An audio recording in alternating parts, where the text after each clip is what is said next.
more disciplinary charges against Todd Rokita, the property tax debate in full gear, plus controversy over a civics bill and more. From the television studios at WFYI, it's Indiana Week in Review for the week ending February 7th, 2025.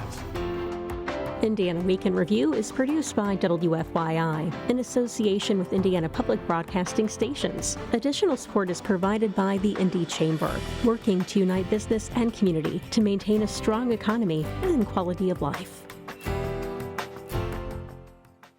This week, Indiana's Attorney Disciplinary Commission has filed new discipline charges against Attorney General Todd Rokita, accusing him of dishonesty and making false statements to the Indiana Supreme Court.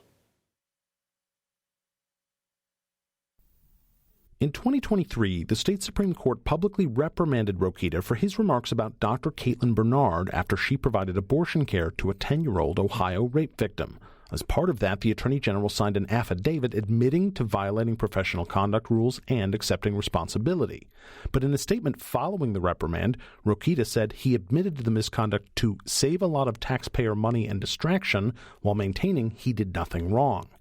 The State Disciplinary Commission says that statement contradicts the signed affidavit and that Rokita's statements since demonstrate his lack of candor and dishonesty to the Supreme Court.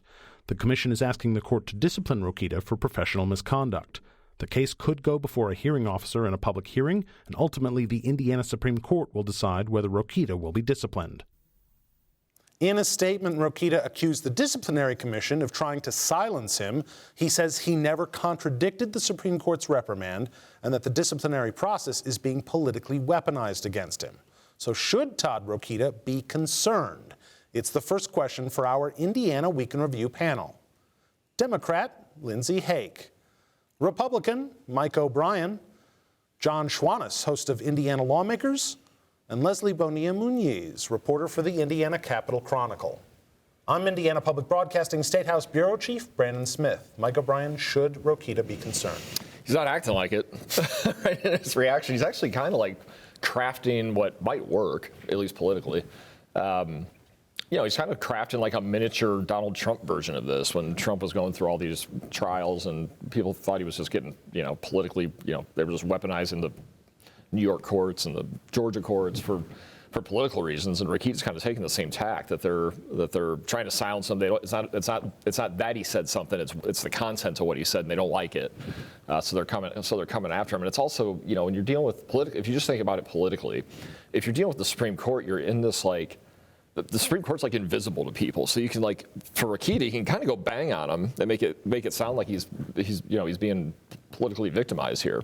So just in terms of politics, that might work. I don't know. I guess I don't know enough about the history of these types of charges to know what ultimately happens here. So we'll have to. So what's real is what the Supreme Court does and the power they have over his law license. Yeah, there's not a ton of precedent for this. At least certainly not the Attorney General being brought up on something like these sorts of accusations. On disciplinary charges? Like there is. Or two for two. I mean, we've got our second Attorney General in a row. These sort of disciplinary charges. Certainly. The disciplinary charges against Curtis Hill were for something very different.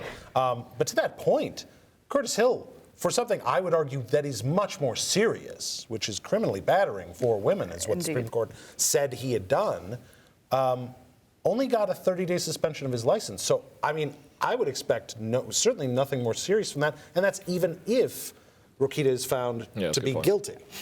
Mike makes a great point. He is predictable, if nothing else, regarding his response and behavior to these disciplinary charges. I'll also tell you, to be accusing folks of silencing him is a special privilege from the Attorney General, because if anything, he was allowed to avoid this throughout the entire election, and he's been given a privilege, frankly, to have finally be talking about this now versus before, where this could have been a game changer in an election, which obviously we were hoping for on the Destiny Wells side of things. But yeah, he's enjoying. He needs to count his blessings. Politically speaking, for Rokita, I mean, he makes the point that, I mean, you just made the point. There was a cloud of this over his head running for re-election the entire time. I doubt a cloud will ever leave Todd Rokita. But that just feeds, and certainly even from his statement, it just feeds more into the narrative that he's pushed for a long time, right? Yeah, I mean, the other thing I want to say is regardless of what ultimately happens, I do think that the disciplinary commission is a very capable body that can make balanced decisions. But regardless of what happens, let's not forget that Todd Rokita was the most popular elected official in our most recent general election. He got more votes than our governor, Mike Braun, more votes than anybody except for President Donald Trump. So I think regardless of what happens, this will not be the end of him. And certainly, if you're talking about not on the political side, but on the actual, what might the Supreme Court do here? If you even think it's, they could go as far as they did against Curtis Hill, which was the 30-day temporary suspension of his law license. I don't think Curtis Hill was particularly well liked by the governor at the time, Eric Holcomb. Even the legislature was kind of mobilized against him at different times in different ways. And he got to continue being Attorney General until he was unseated at the convention by Todd Rokita. So from that perspective, they're not going to. Todd Rokita has much friendlier to him governor and Mike Braun than the relationship between Eric Holcomb and Curtis Hill. So from that perspective, nothing's going to happen to Todd Rokita, right? I think that's a fair assessment in terms of his ability to overcome any kind of formal disciplinary proceedings. However, I don't think that means that the Supreme Court should say, doesn't matter, so let's just sit this one out. Because you do have some notion here that you have the mechanism that is set up to police these sorts of issues. It's worked well for us. As was suggested, this is a group of esteemed jurists, chaired, if I'm not mistaken, by anything but a crazy, liberal, crazed former Republican, prominent Republican who has run for statewide office in the past and has anything but a rhino reputation. So I think I'm not the one who chairs it. Well, let's just out him. Pete Rusthoven, I believe, is the current chair. So let's hope that the proceedings unfold as they should. That's because you do have this unusual situation where the chief legal officer of the state is calling into question the very structure of the judiciary and the way that the judiciary handles complaints and polices itself in the state. So that's kind of like, the person who should be the biggest fan of that system saying it's corrupt and it's broken.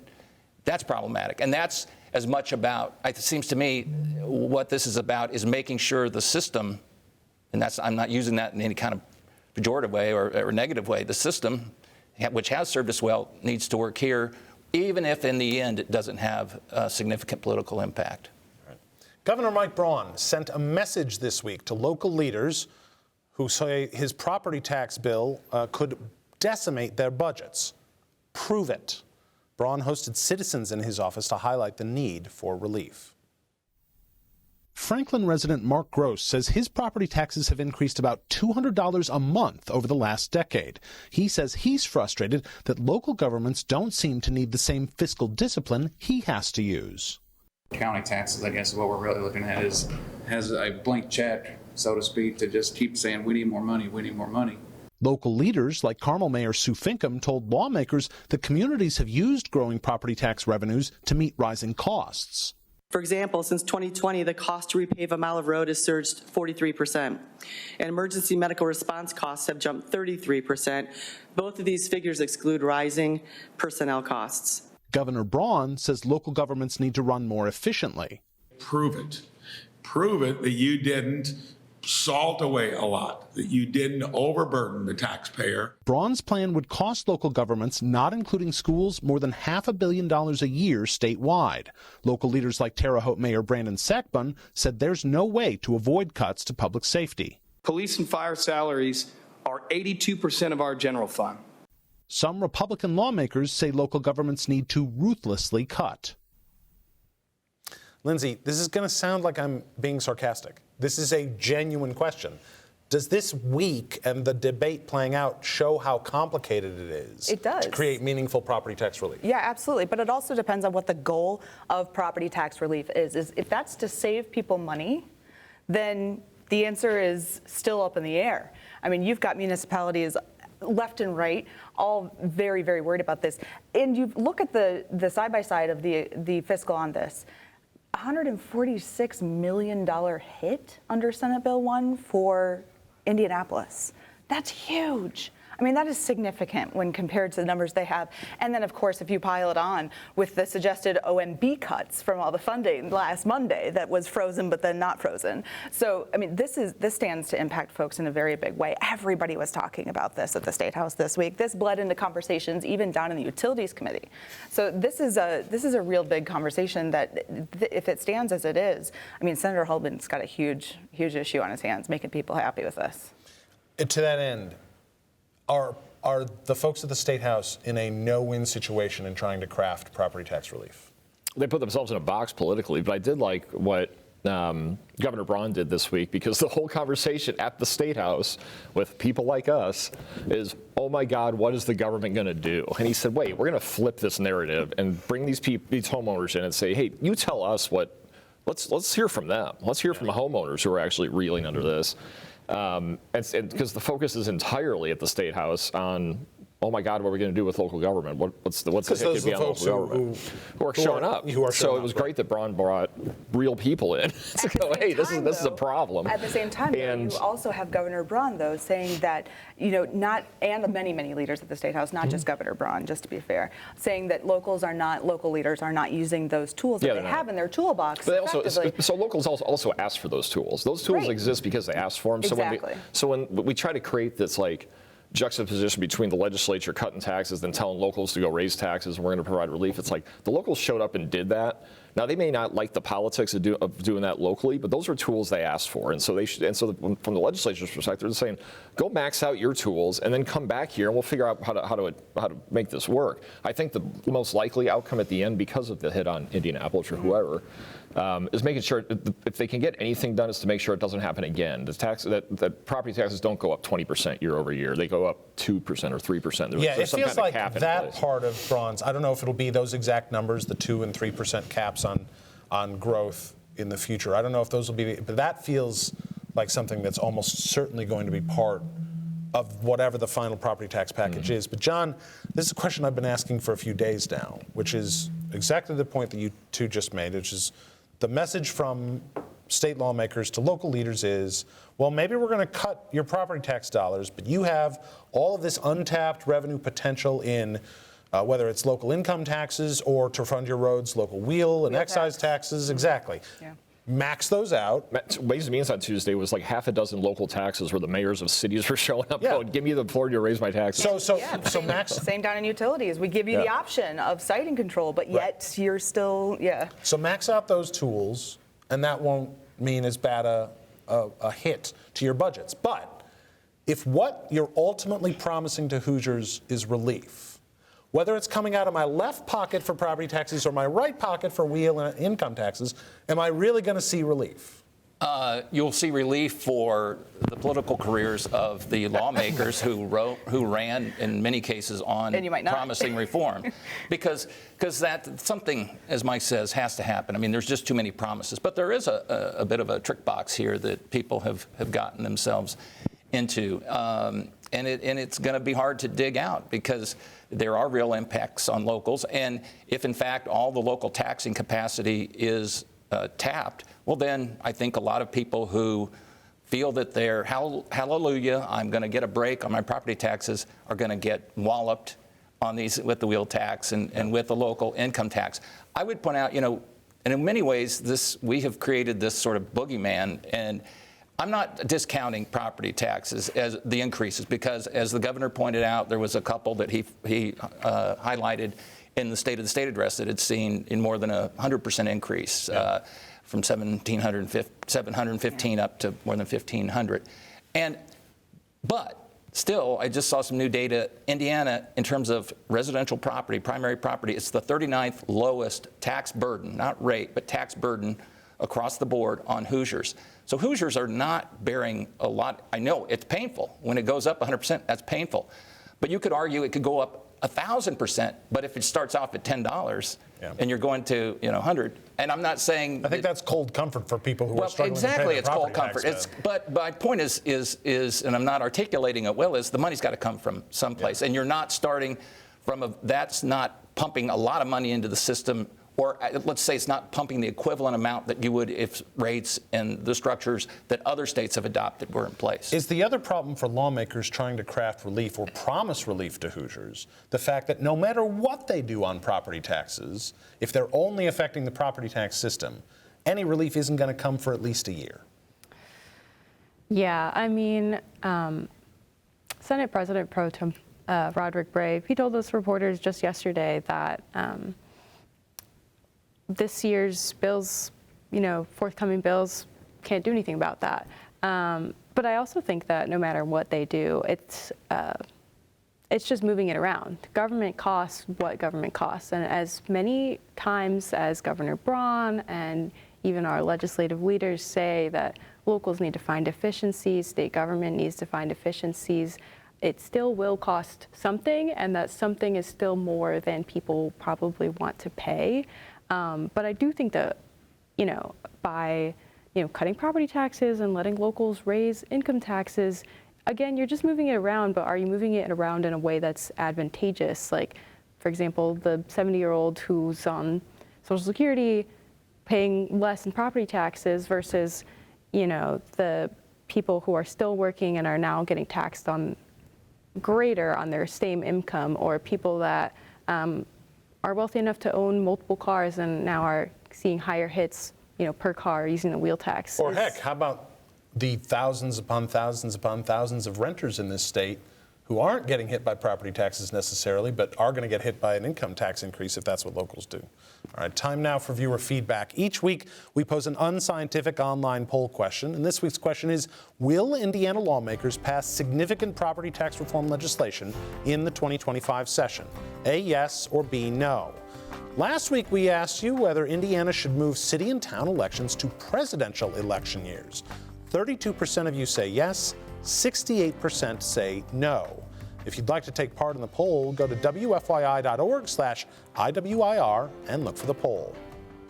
Well, a controversial civics bill to promote fostering a national identity in schools got little support in committee this week. Indiana Public Broadcasting's Kirsten Adair reports opponents say the measure would chill education on topics like slavery, segregation, women's rights, and more.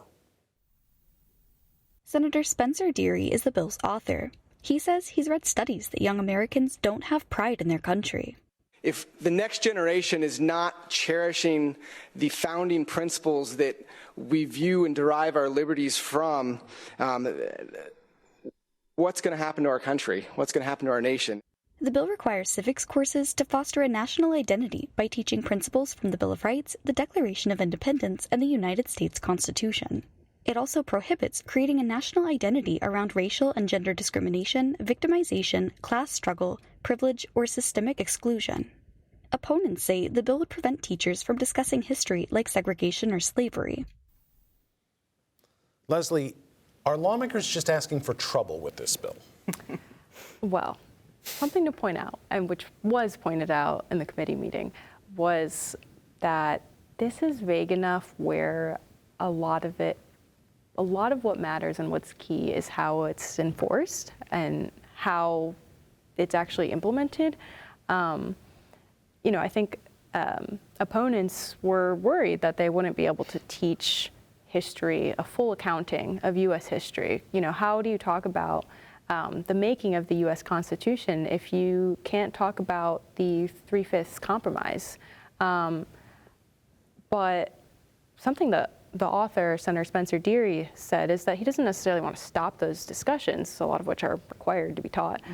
He wants them to be reframed in a way that reflects beneficially upon the country, or as something that we have overcome. I don't know. It depends on what actually comes of this, what these words on paper end up looking like in real life, but I wouldn't entirely be surprised if we eventually see a lawsuit come out of this.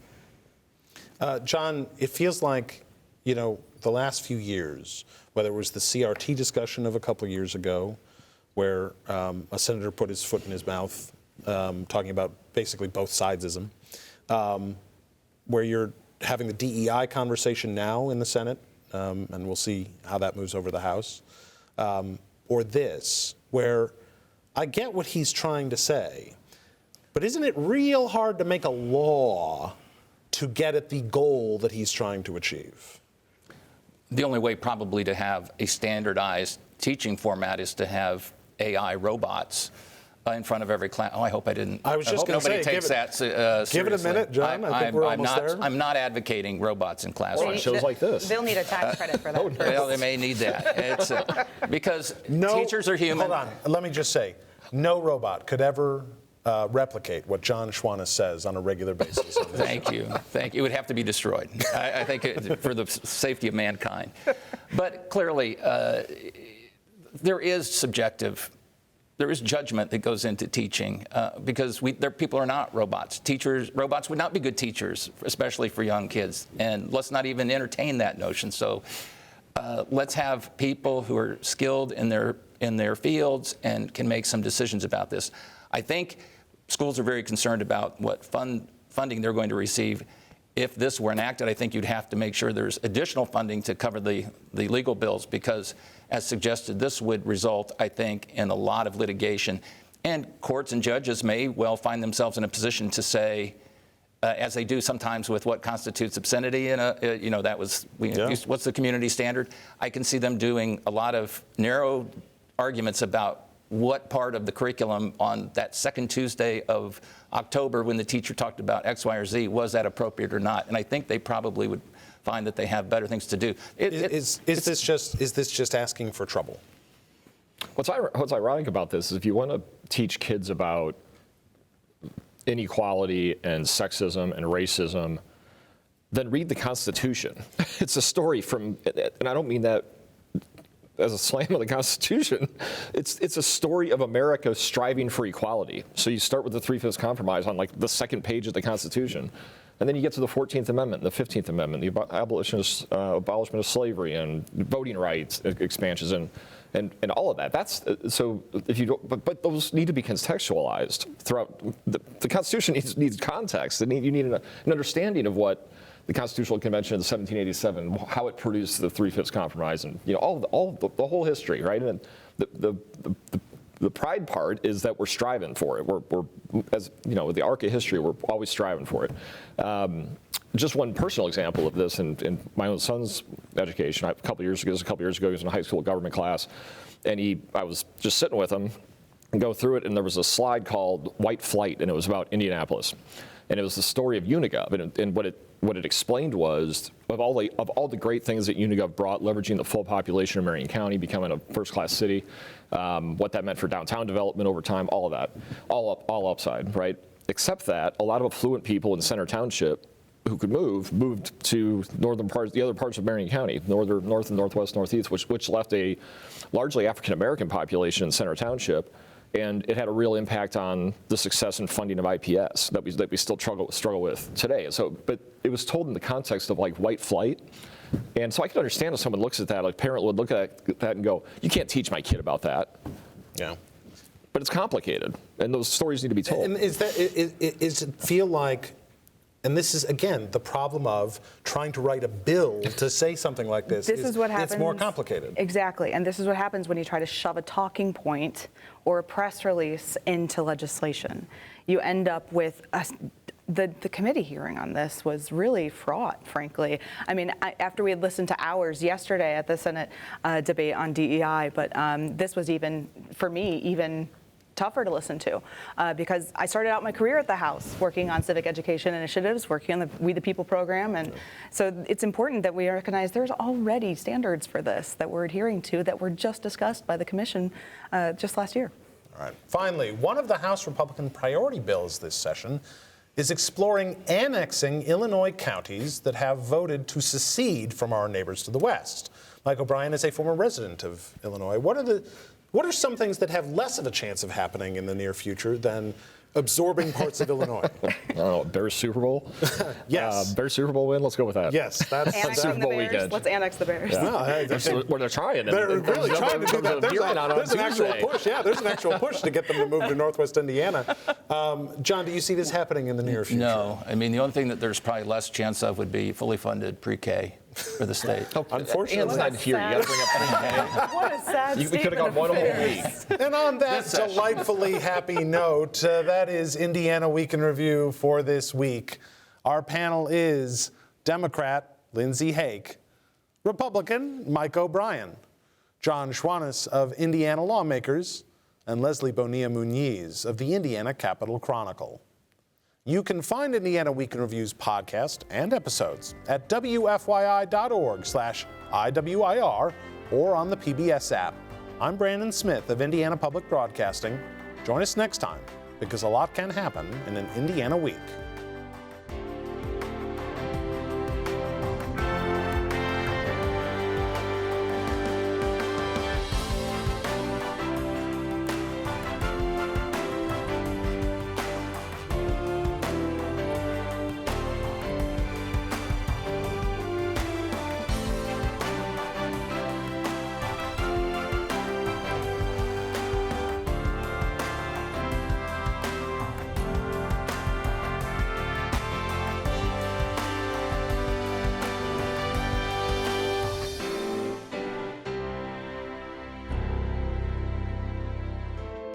The views expressed are solely those of the panelists. Indiana Week in Review is produced by WFYI in association with Indiana Public Broadcasting Stations. Additional support is provided by the Indy Chamber, working to unite business and community to maintain a strong economy and quality of life.